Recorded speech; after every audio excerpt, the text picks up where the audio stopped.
நீங்கள் பார்த்துக் கொண்டிருப்பது காவோலை டிவியின் சிவந்த நிலம். வணக்கம், நான் உங்கள் காவோலை எடிசன். இன்று நாம் நவீன போரில் செயற்கை நுண்ணறிவின் வளர்ந்து வரும் பங்கு பற்றி பார்க்க போகிறோம். இராணுவ நடவடிக்கைகளில் செயற்கை நுண்ணறிவை ஒருங்கிணைக்க நாடுகள் போட்டி போட்டு செயல்படுகின்றன. போர்க்களத்தில் அனுகூலம் பெறுவதற்கான தன்னாட்சி அமைப்புகளை உருவாக்குவதில் உக்ரைனும் ரஷ்யாவும் முன்னணி பங்கு வகிக்கின்றன.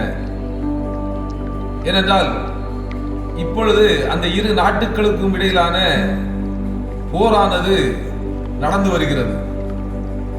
செயற்கை நுண்ணறிவின் விரைவான முன்னேற்றம் முன்னெப்பேதும் இல்லாத வேகத்தில் தொழில்துறைகளை உருமாற்றி வருகிறது. போர் தொழிலும் இதற்கு விதிவிலக்கல்ல. செயற்கை நுண்ணறிவால் இயங்கும் ஆயுதங்கள், வியூக திட்டமிடல், போர்க்கள செயல்பாடுகள் மற்றும் இராணுவ படையின் அறநெறி பயன்பாடு ஆகியவற்றில் குறிப்பிடத்தக்க தாக்கங்களை ஏற்படுத்தி நவீன போரை வடிவமைத்து ஒருங்கிணைக்க போட்டிகள் பலமாக நடந்து வருகின்றன.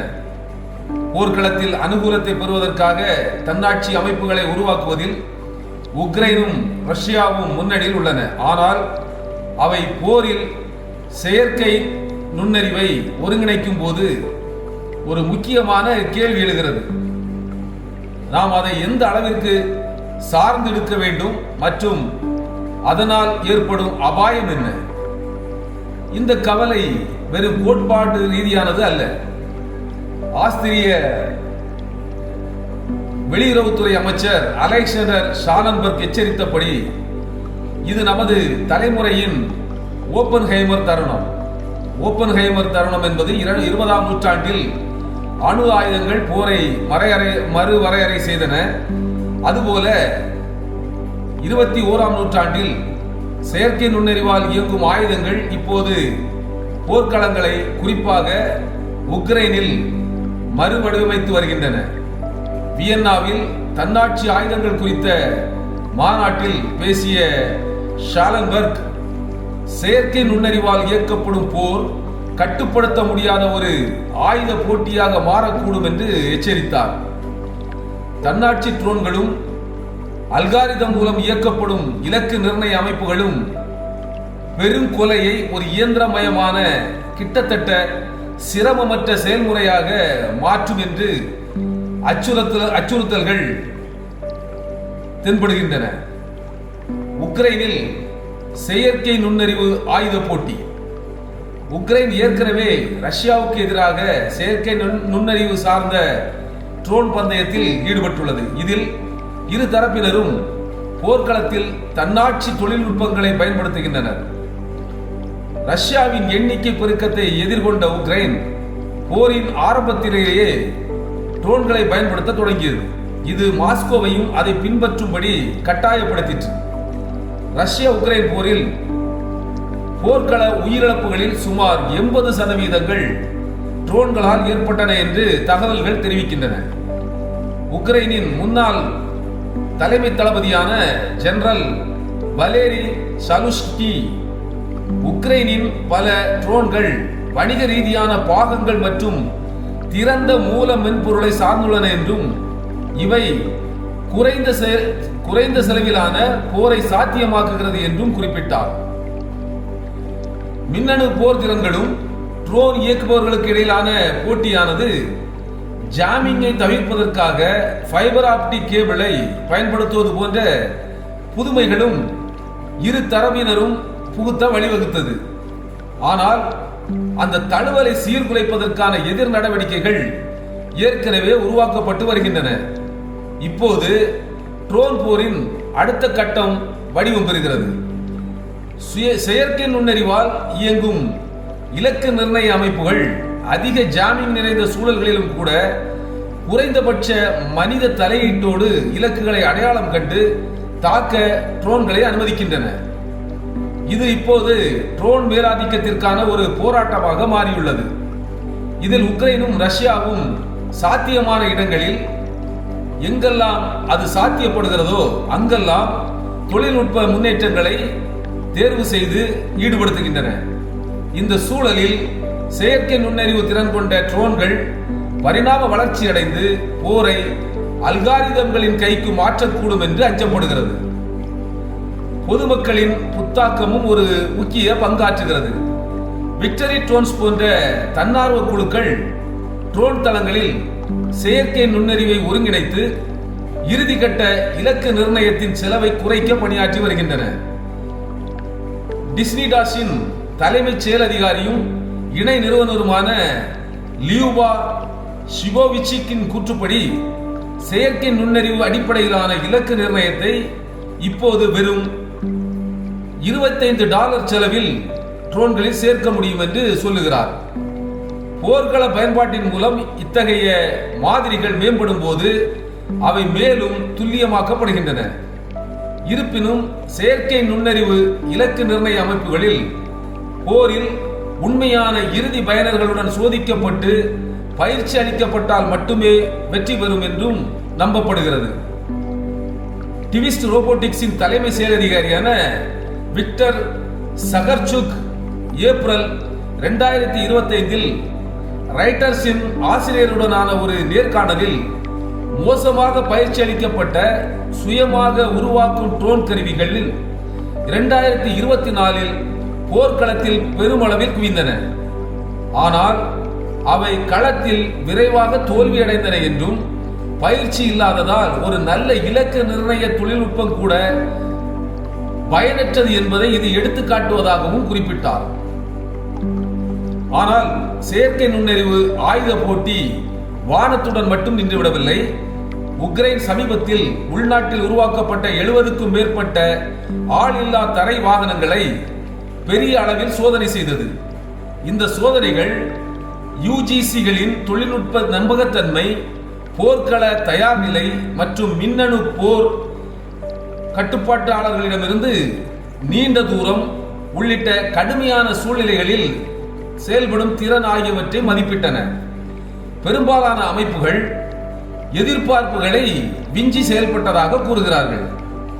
அவற்றில் பல ஏற்கனவே உக்ரைனின் உயர்மட்ட இராணுவ பிரிவுகளால் பயன்படுத்தப்பட்டு வருகின்றன.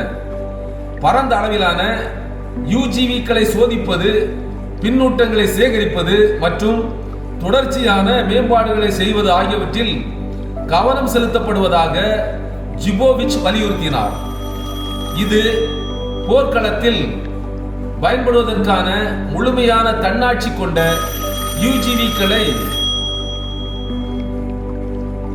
உருவாக்கும் ஆரம்ப கட்டத்தை குறிக்கிறது.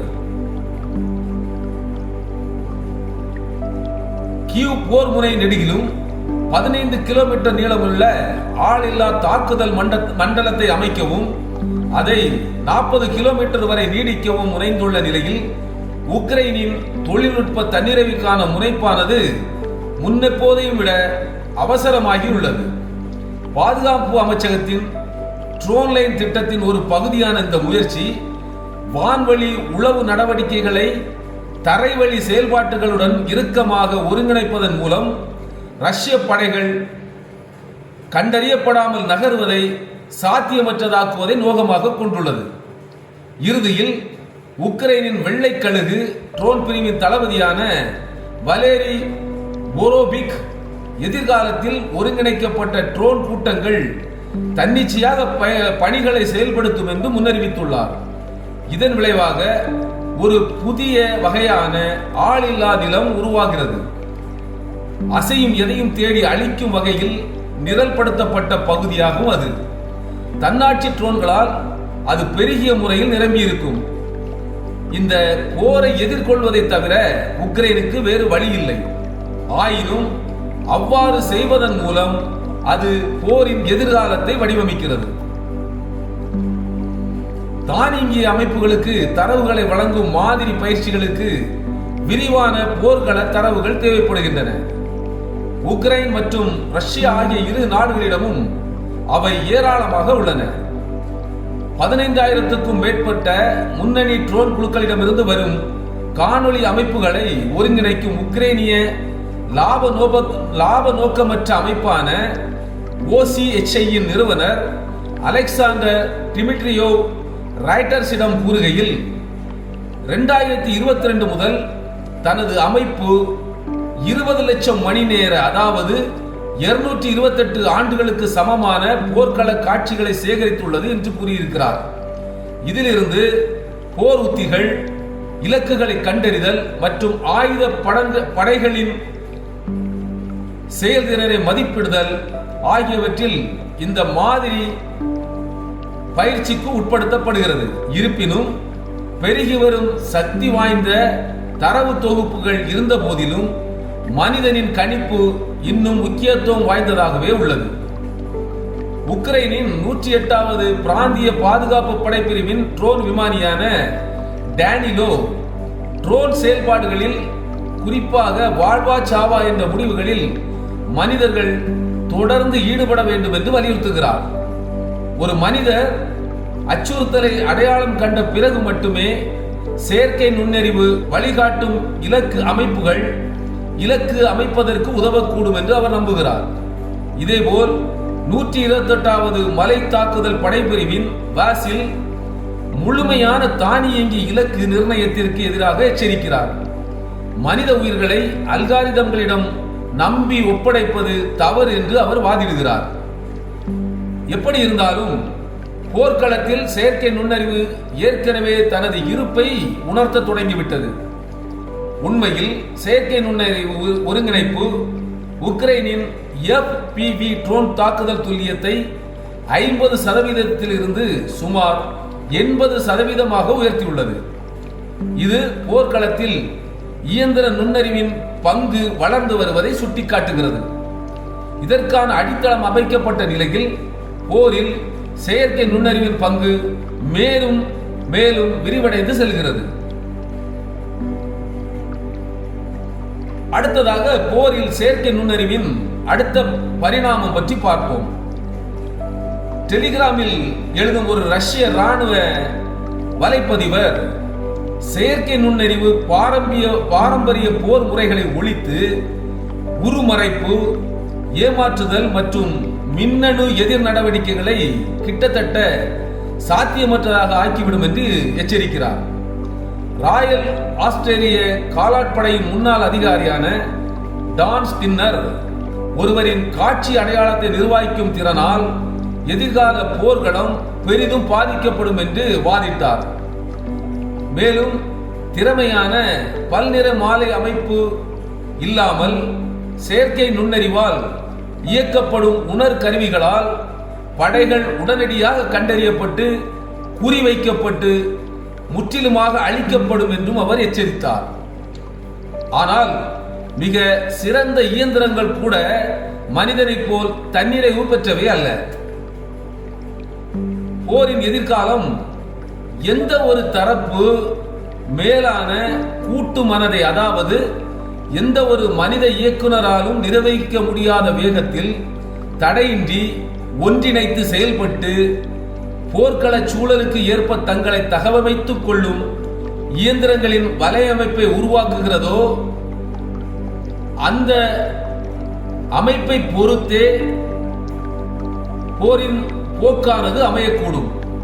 ஆனால் மனிதர்களின் ஈடுபாடு இதனால் முடிவுக்கு வருகிறது என்று அர்த்தமல்ல. போர்க்களம் தன்னாட்சி அமைப்புகளை நோக்கி நகரும் போது மனிதர்களால் இயக்கப்படும் தளவாடங்களும் பராமரிப்பும் இன்றியமையாததாகவே இருக்கும். ஆனால் மிக சிறந்த இயந்திரங்கள் கூட தன்னிறைவு பெற்றவை அல்ல. தி ரஷ்யா கேண்டிஜென்சி பாட்காஸ்டில் மைக்கேல் காக்மேன் தன்னாட்சி அமைப்புகளை பயன்படுத்துவது நிஜ உலக சவால்களை முன்வைக்கிறது என்று சுட்டிக்காட்டுகிறார். இந்த இயந்திரங்கள் செயலிழந்தால் அல்லது பழுதடைந்தால் என்ன நடக்கும்? மிகவும் மேம்பட்ட ட்ரோன்கள் மற்றும் ரோபோக்களை கூட பழுதுபார்க்கவும் பராமரிக்கவும் மீண்டும் பயன்படுத்தவும் மனிதர்கள் தேவைப்படுவார்கள். செயற்கை நுண்ணறிவும் தானியக்கமும் முன்னணி திறன்களில் புரட்சியை ஏற்படுத்தக்கூடும் என்றாலும் மனித கைகளால் நிர்வகிக்கப்படும் தளவாட முதுகெலும்பானது போர்க்கள நடவடிக்கைகளை தக்க வைப்பதற்கு இன்றியமையாததாகவே இருக்கும். சாராம்சத்தில் போர்க்கள முடிவுகளை போர்கள் எவ்வாறு நடத்தும் என்பதையும் மனிதர்களே தொடர்ந்து கட்டுப்படுத்துவார்கள் அந்த நடவடிக்கைகளின் கொடூர தன்மையை அதிகரிப்பதற்கான ஒரு கருவியாக செயற்கை நுண்ணறிவு இருக்கும் என்று வல்லுநர்கள் தெரிவிக்கிறார்கள். போரில் குறிப்பாக நகர்ப்புற சூழல்களில் எதிர்பாராத உயிரிழப்புகளை குறைக்க செயற்கை நுண்ணறிவு உதவக்கூடும் என்று சில வல்லுநர்கள் வாதிடுகிறார்கள். அதே சமயம் அது இரக்கமற்ற துல்லியத்துடன் செயல்படலாம் அல்லது தவறான தரவுகளை பயன்படுத்தி சொந்த பொதுமக்களையே குறிவைக்க கூடும் என்று மற்றவர்களோ எச்சரிக்கிறார்கள். இருவரில் யார் சொல்லுவது சரி என்பது இன்னும் தெரியவில்லை. ஆனால் ராணுவ நடவடிக்கைகள் நடத்தப்படும் விதத்தில் செயற்கை நுண்ணறிவு ஒரு முக்கிய பங்காற்றும் என்பதும் அதன் விளைவாக அது போர்க்களத்தில் பொதுமக்களையும் கையாள வேண்டியிருக்கும் என்பதும் மறுக்க முடியாத உண்மையாகிவிட்டது. தொழில்நுட்பத்தை அதிகமாக சார்ந்திருப்பதால் ஏற்படும் ஆபத்து மற்றொரு சவாலாகும்.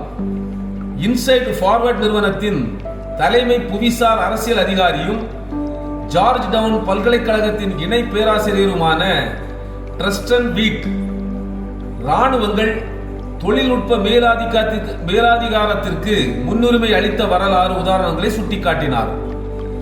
குறைந்த தொழில்நுட்ப எதிர் நடவடிக்கைகளால் அவை முறியடிக்கப்பட்டதையும், உதாரணமாக பயங்கரவாதத்திற்கு எதிரான போரை வீட் சுட்டிக்காட்டுகிறார். அதில் சிக்னல் உளவுத்துறையில் அமெரிக்கா முன்னிலை வகித்திருந்தும் அல் காய்தா அமைப்பு தன்னை கண்டறிவதை தவிர்க்க காகித தகவல் தொடர்புகளையும் மனித தூதர்களையும் பயன்படுத்தி தங்களை தகவமைத்துக் கொண்டது என்று கூறுகிறார். இதேபோல் இரண்டாம் லெபனான் போரில் ஹிஸ்புல்லா ஏவுகணை தளங்களை மறைப்பதற்காக தீயை அணைக்கும் போர்வைகளை பயன்படுத்தியது தெரிய வந்தது. இது இஸ்ரேலிய வான்வழி தாக்குதல்கள் அவற்றை திறம்பட குறிவைப்பதை தடுத்தது. செயற்கை நுண்ணறிவும் தன்னாட்சி ஆயுதங்களும் போர்க்களத்தில் தாக்குதல் திறனை சந்தேகமின்றி அதிகரிக்கும் என்றாலும் கற்பனையும் குறைந்த தொழில்நுட்ப தீர்வுகளும் இந்த அனுகூலத்தை குலைத்துவிடும் என்பதை அவர்கள் ஒருபோதும் மறக்கக்கூடாது என்று ட்வீட் குறிப்பிடுகிறார். உக்ரைனில் மிக சமீபத்தில் ஜூன் மாத தொடக்கத்தில் ஆபரேஷன் ஸ்பைடர் வெப் மூலம் இது உண்மை என நிரூபித்தது. அது ரஷ்யாவை சுற்றியுள்ள பல்வேறு விமான நிலையங்களுக்கு ஏராளமான ட்ரோன்களை அனுப்பி பின்னர் அந்த ட்ரோன்களை ஏவி ரஷ்யாவின் நீண்ட தூர குண்டு வீச்சு விமானங்களில் 34% சேதப்படுத்தியது. இதில் விமானத்தின் மிகவும் பலவீனமான இடங்களை தாக்க உதவுவதற்காக செயற்கை நுண்ணறிவு இலக்கு நிர்ணயமும் பயன்படுத்தப்பட்டது. இதன் விளைவாக ரஷ்யாவிற்கு ஏறக்குறைய $7 பில்லியன் சேதம் ஏற்பட்டதாக பின் கணக்கிடப்பட்டது. இருப்பினும் போரில் செயற்கை நுண்ணறிவு குறித்த நெறிமுறை விவாதம் கோட்பாட்டு அபாயங்களுக்கு மட்டும் உட்பட்டதல்ல. அமெரிக்க ராணுவ போர்க்கல்லூரியின் உதவி பேராசிரியரான பால் லுஷன்ஸ்கோ போர்க்கள முடிவுகளை செயற்கை நுண்ணறிவு எவ்வாறு வடிவமைக்கிறது என்பதற்கு காசாவில் இஸ்ரேல் செயற்கை நுண்ணறிவு மூலம் இலக்கு நிர்ணயிக்கும் முறையை பயன்படுத்தியதை ஒரு நிஜ உலக உதாரணமாக எடுத்துக்காட்டுகிறார். ராணுவ தரவுகளில் பயிற்சி பெற்ற இயந்திர கற்றல் வழிமுறைகள் எதிரிகளின் நிலைகளை கணிக்கவும் தந்திரங்களை பகுப்பாய்வு செய்யவும் தாக்குதல்களை மேம்படுத்தவும் முடியும். இருப்பினும் உயிரிழப்பை ஏற்படுத்தும் நடவடிக்கைகளில் செயற்கை நுண்ணறிவை ஒருங்கிணைப்பது, குறிப்பாக தானியங்கி ஆயுதங்களை கொண்டு கடுமையான நெறிமுறைகளை ஏற்படுத்துவது கவலைகளை எழுப்புகிறது என்று லுஷன்ஸ்கோ எச்சரிக்கிறார். இஸ்ரேல் பயன்படுத்திய லாவெண்டர் என்ற செயற்கை நுண்ணறிவு அமைப்பு ஹமாஸுடன் தொடர்புடைய 37,000 வகையிலான சாத்தியமான இலக்குகளை அடையாளம் கண்டதாக கூறப்படுகிறது. இது வான்வழி தாக்குதல்களை துரிதப்படுத்தியதோடு குறிப்பிடத்தக்க பொதுமக்களின் உயிரிழப்புக்கும் பங்காற்றிற்று. லுஷன்ஸ்கோ மினோட்டர் போர் முறை என்ற கருத்தாக்கத்தையும் குறிப்பிட்டார். இதில் செயற்கை நுண்ணறிவு போர் நடவடிக்கைகளின் மீது அதிக கட்டுப்பாட்டை எடுத்துக்கொண்டு தரை ரோந்து பணிகள், வான்வழி சண்டைகள் மற்றும் கடற்படை மோதல்களை வழிநடத்த முடியும்.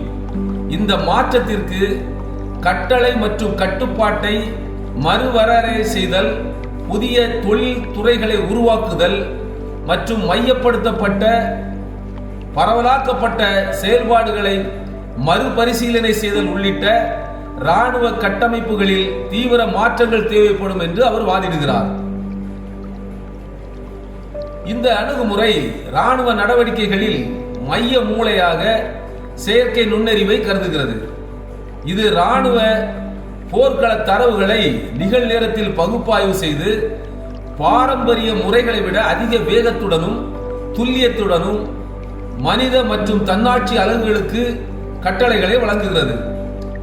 மினோட்டர் என்ற சொல் இராணுவ செயல்திறனை மேம்படுத்துவதற்காக செயற்கை நுண்ணறிவும் மனித படைகளும் இணைந்து செயல்பட்டு தானியக்கத்தையும் மனித மேற்பார்வையையும் சமநிலைப்படுத்தும் ஒரு கலப்பின மாதிரியை குறிப்பிடுகிறது. போரில் செயற்கை நுண்ணறிவின் ஒருங்கிணைப்பு தொடர்ந்து வேகமடைந்து வரும் நிலையில் ஒரு மைய கேள்வி மிச்சம் உள்ளது. அதாவது, எவ்வளவு முடிவெடுக்கும் அதிகாரம் இயந்திரங்களிடம் ஒப்படைக்கப்பட வேண்டும் மற்றும் அதற்கு நாம் கொடுக்க வேண்டிய விலை என்ன? ஒவ்வொரு செயற்கை நுண்ணறிவு மாதிரியும் ஒவ்வொரு போர்க்கள சூழ்நிலைக்கும் பயிற்சி அளிக்கப்பட மாட்டாது. மேலும் செயற்கை நுண்ணறிவுக்கு அதன் வரம்புகள் இருக்கும். முரண்பாடாக செயற்கை நுண்ணறிவு சார்ந்த போரை அதீதமாக சார்ந்திருக்கும் தரப்பு பல பலவீனங்களுக்கும் தன்னை ஆளாக்கிக் கொள்ளலாம். அவற்றை அந்த நாட்டின் எதிரி நாடானது தவிர்க்க முடியாமல் பயன்படுத்த கற்றுக்கொள்ளுவான். முடிவாக போர்க்களத்தில் செயற்கை நுண்ணறிவு இனி ஒரு தொலைதூர கனவாக இருக்கப் போவதில்லை. அது இங்கேயே நிகழ்காலத்தில் பரிணமித்து வருகிறது. இறுதிக்கட்ட இலக்கு நிர்ணயம் முதல் வியூக ரீதியான முடிவெடுத்தல் வரை செயற்கை நுண்ணறிவு ஏற்கனவே போரின் வேகத்தையும் கருவிகளையும் மாற்றியமைத்து வருகிறது. உக்ரைன் போர்க்களம் இந்த தத்தெடுப்பை மேலும் வேகப்படுத்தியது. மேலும் தைவானில் எதிர்காலத்தில் நிகழவிருக்கும் ஒரு மோதல் இந்த மாற்றத்தின் வேகத்தை இன்னும் அதிகரிக்கும்.